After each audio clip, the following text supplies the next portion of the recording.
প্রধান উপদেষ্টার কার্যালয়ে উপদেষ্টা পরিষদের বৈঠক হয়েছে। বৈঠকে সভাপতিত্ব করেন প্রধান উপদেষ্টা অধ্যাপক ডক্টর মোহাম্মদ ইউনূস।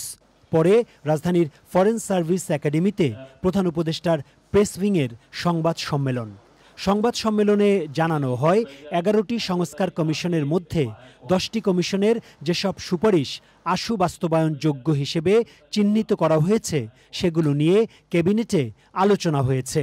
১২১টি সুপারিশ বাস্তবায়নাধীন আছে, তার মধ্যে 16টি অলরেডি বাস্তবায়ন হয়েছে, 14টি আংশিক বাস্তবায়ন হয়েছে এবং বাকিগুলো বাস্তবায়নাধীন। আরও জানানো হয় যে আরও 246টা আশুকরণীয় রিফর্ম আরও এসছে, এগুলো বাস্তবায়নাধীন, এটা জানানো হয় ক্যাবিনেটকে। মোট হচ্ছে তাহলে দাঁড়ানো হলো 367টা, 37টি অলরেডি বাস্তবায়িত হয়েছে। সাংবাদিকরা প্রধান উপদেষ্টার মালয়েশিয়া সফরের অর্জন নিয়ে জানতে চান। মালয়েশিয়ায় যে বাংলাদেশি ওয়ার্কাররা,